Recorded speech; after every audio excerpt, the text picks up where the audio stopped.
حبيبنا ونبينا وشفيع ذنوبنا وطبيب نفوسنا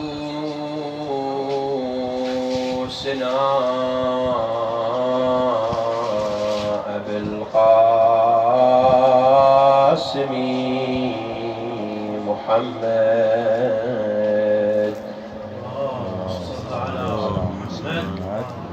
صلى الله عليك يا مولاي يا أبا عبد الله يا رحمة الله الواسعة ويا باب نجاة الأمة غريب يا مظلوم كربلاء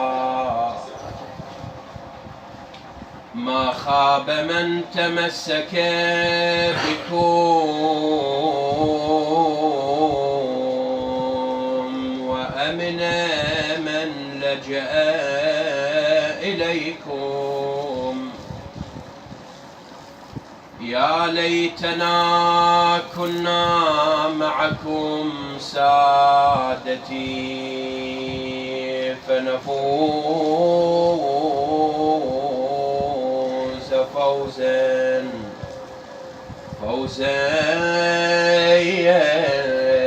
عظيما.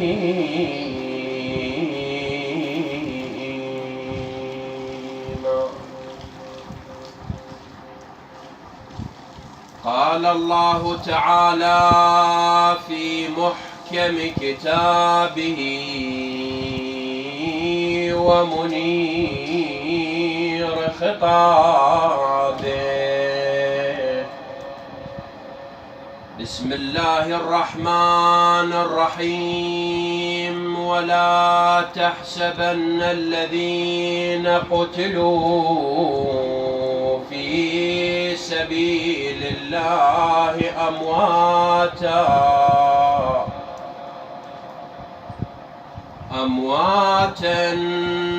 بل أحياء عند ربهم يرزقون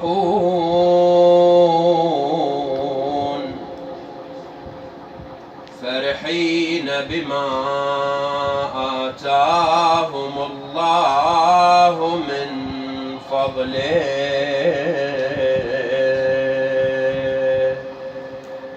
لقبول مجلسنا هذا صلوا على محمد وآل محمد. اللهم صل على محمد وآل محمد.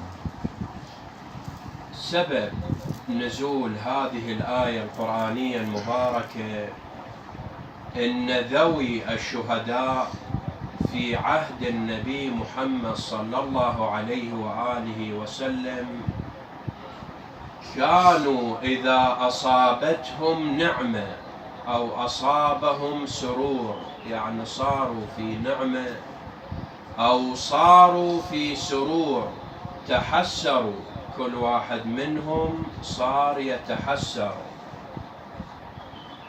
فأنزل الله سبحانه وتعالى بعدما أن قالوا إن آباؤنا إخواننا في القبور ونحن في السرور، فأنزل الله سبحانه وتعالى هذه الآية المباركة وبين لهم وبين لنا نحن حال الشهداء في الآخرة، إنهم أحياء وإنهم فرحين بما آتاهم الله من فضله. يعني هذا الإنسان اللي يرحل إلى عالم الآخرة بسبب الشهادة راح يكون في غاية الفرح بسبب الفضل الإلهي الموجه إلى هذه النخبة من المسلمين.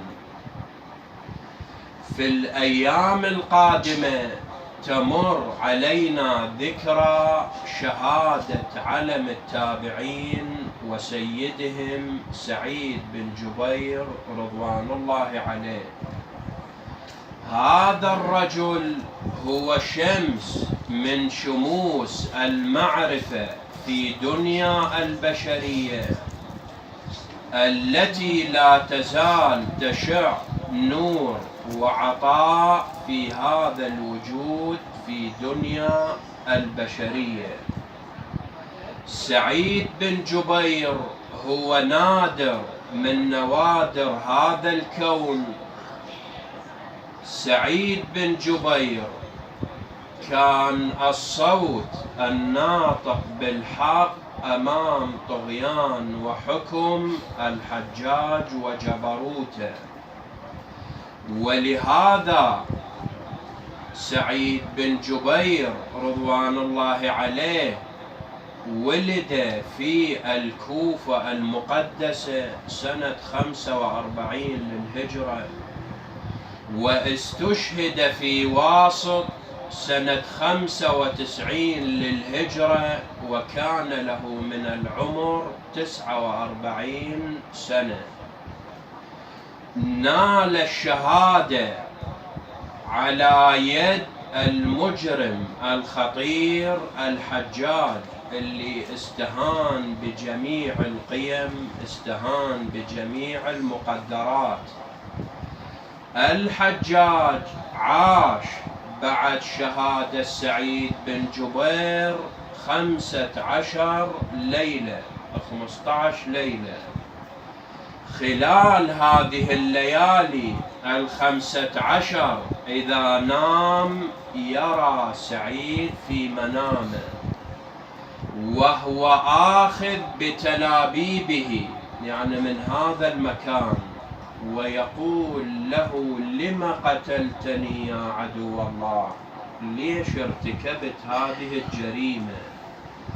فينتبه الحجاج من نومه مذعور فزع خائف، ويقول لمن حوله: ما لي ولسعيد بن جبير.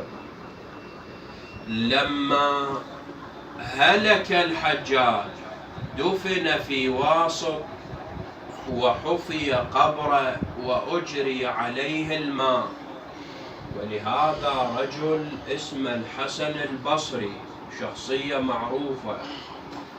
الحسن البصري لما سمع بهلاك الحجاج، موت الحجاج، سجد لله شكرا، ثم قال: اللهم كما أمته فأمت سنته.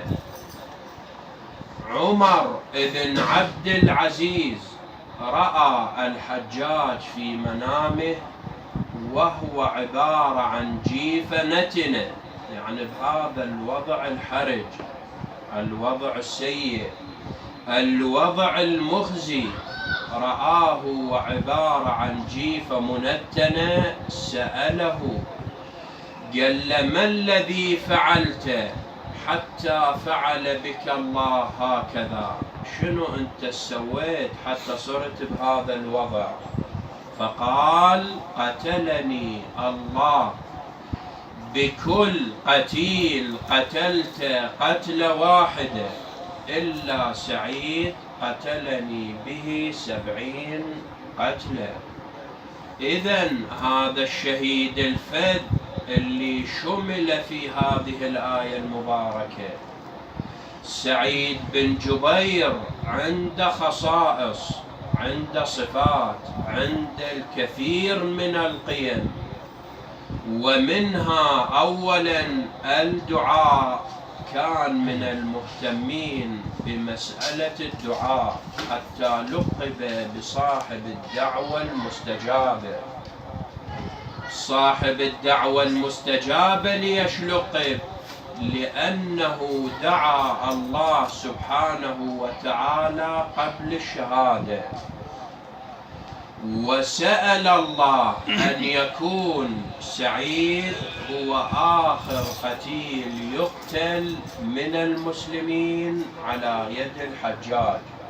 وفعلا استجاب الله سبحانه وتعالى دعائه، ولهذا آخر قتيل من المسلمين في قتل الحجاج هو سعيد بن جبير. الدعاء هو من أفضل الأعمال إلى الله سبحانه وتعالى في الأرض. أكو أعمال مفضلة، من هذه الأعمال ثقافة الدعاء. ولهذا المعصوم سلام الله عليه لما يدعو الله، الله يستجيب إلى استجابة فورية. إذن العمل الأول الدعاء. العمل الثاني الدفاع عن الإمامة وعن العقيدة وعن الولاية اللي تنظم هي سلوك الإنسان، تنظم أمور الحياة. لأن حياة الإنسان بلا قانون، بلا نظام، بلا دين تعتبر حياة بلا فائدة. ولهذا من صور الدفاع عن الإمامة نأخذ شاهد واحد. لما جيء بسعيد بن جبير من خراسان إلى واسط وأدخلوه إلى الحجاج أو على الحجاج، الحجاج كان حافظ للقرآن الكريم وعالم بمجال القرآن ويعرف آيات القرآن. فسأل سعيد، قال له يا سعيد أريد منك أن تثبت لي من خلال القرآن إن الحسن والحسين هما ابني رسول الله صلى الله عليه وآله.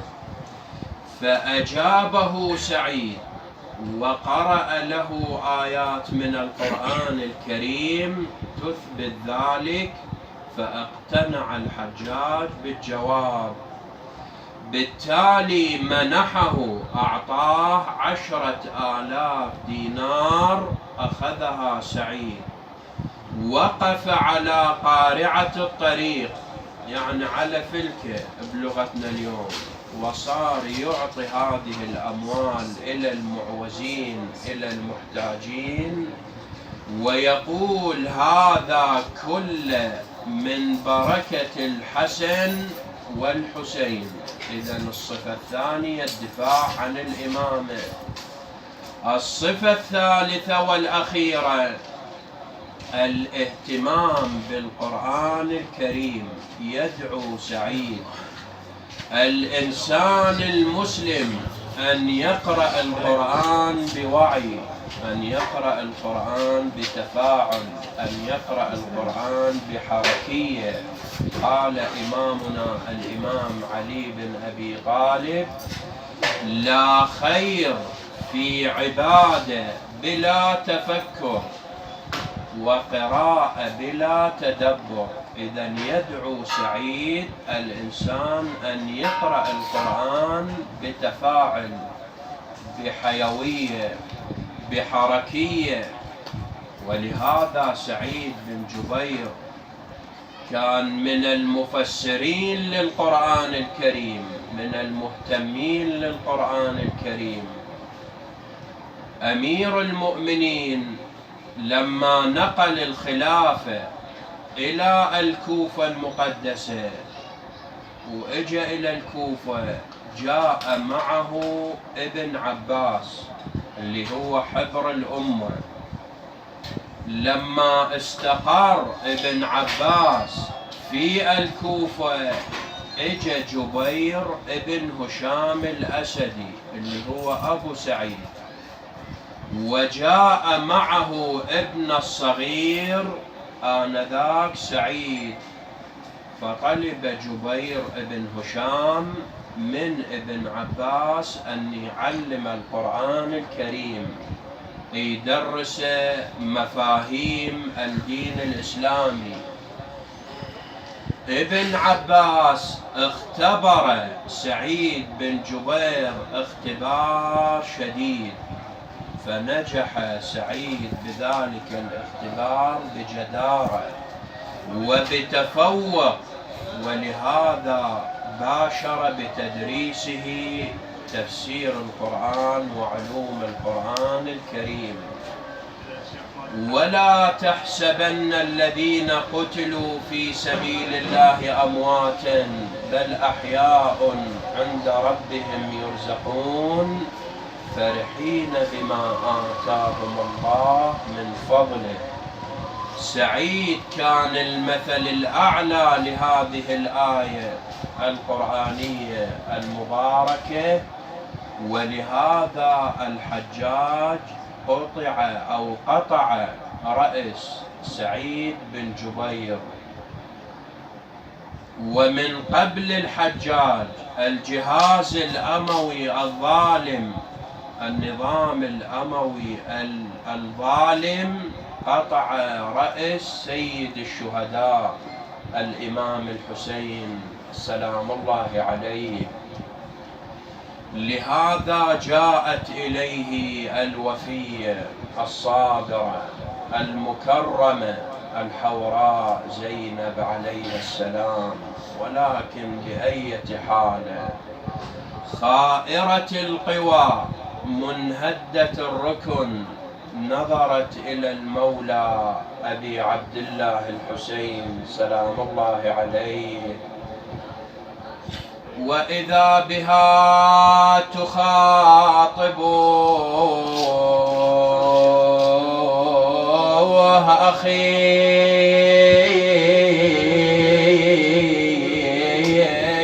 فقدتك فقدان الربيع، فلا صبري مطيع ولا حزني منصرمي.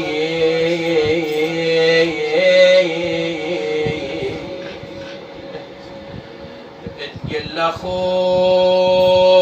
الخيل السحقتك يا حسين راحت وردت لي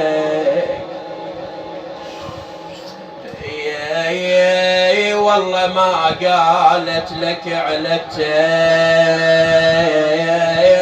لو مرتاني.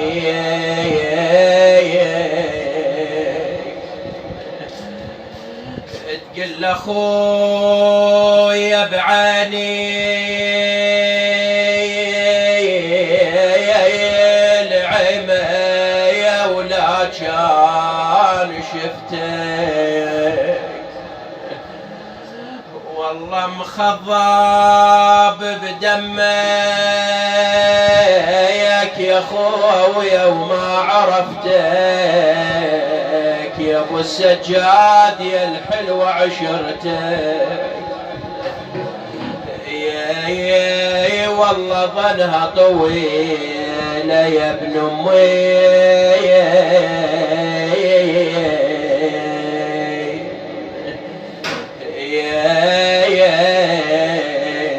سفرتك. تقل اخويا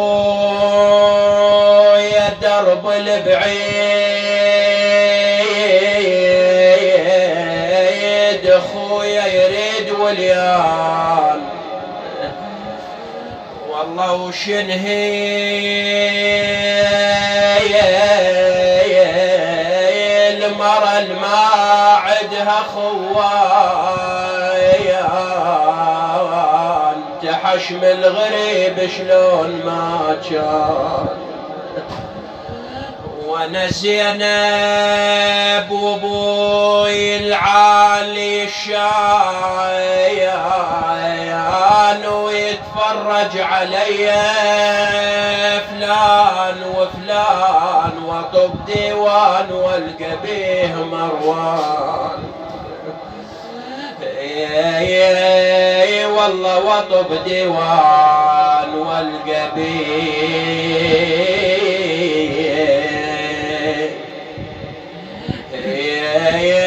مروان. ثم نظرت إلى النساء كل واحدة في مكان والله زينب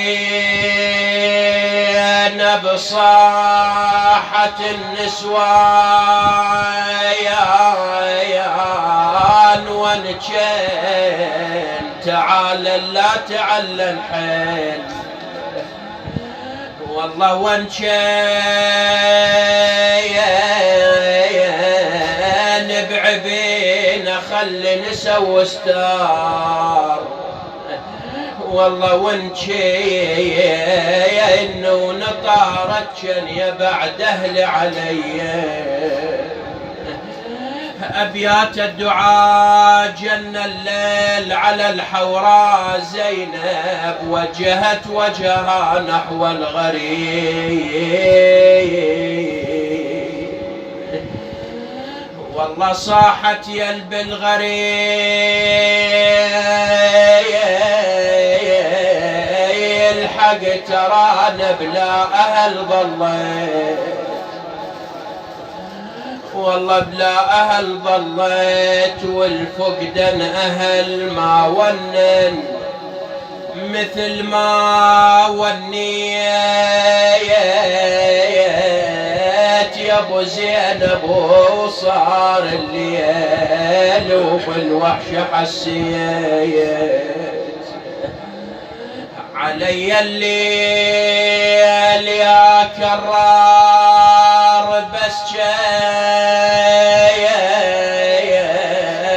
قمت هود دموع العين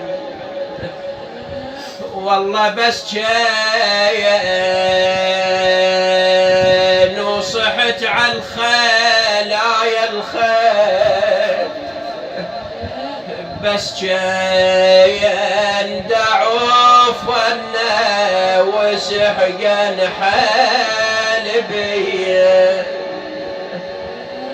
ثم وجهت وجهها نحو المدينة وخاطبت كسيرة القلب والخاطر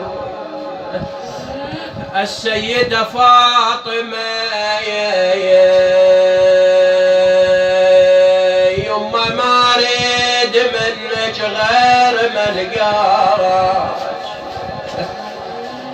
واتمنى ساعة قعيد واتسامر وياك انا بقلبي هم والمن اشكي عانى ليطب امي تلاقي انا لله وانا اليه راجعون رب اغفر لي ولوالدي ولمن دخل بيتي مؤمنا وللمؤمنين والمؤمنات ولا تزد الظالمين إلا تبارا اشف اللهم مرضانا اقضي حوائجنا ارحم موتانا اللهم واغني فقراءنا واحفظ إمام زماننا وارزقه السلام والنصر والعافية والتمكين